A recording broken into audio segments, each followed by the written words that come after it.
Klienti bieži jautā, kā notiek psiholoģiskā izpēte. Gan pirmsskolas vecuma bērniem, gan skolniekiem, gan arī pieaugušajiem. Un šodien es gribu pastāstīt par to, kā notiek psiholoģiskā izpēte bērniem. Un viss sākās ar sarunu ar vecākiem. Sarunas laikā tiek pārrunāts par bērna attīstību, bērna stiprajām pusēm, arī grūtībām un situācijām, kas rada bažas. Tādā veidā var iegūt pilnīgāku priekšstatu par bērnu un atrast vispiemērotākas diagnostikas metodes. Pēc tam notiek vairākas tikšanās reizes ar bērnu. Tikšanās reižu skaits ir atkarīgs no tā, cik ātri mēs varēsim iegūt bērna labāko sniegumu. Un izpēte notiek mierīgā, drošā un bērnam draudzīgā vidē, sārunu, spēļu uzdevumu un vecumam atbilstošu metožu veidā.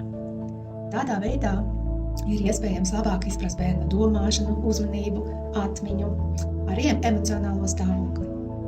Pēc tam iegūto informāciju apkopo un sagatavo detalizētu atzinumu ar rekomendācijām. Noslēgumā psihologs vēlreiz tiekas ar vecākiem, lai pārunātu rezultātus saprotamā valodā un, protams, atbildētu uz vecāku jautājumiem. Kā arī psihologs sniedz ieteikumus, kas var palīdzēt bērnam mājās, skolā vai dārziņā.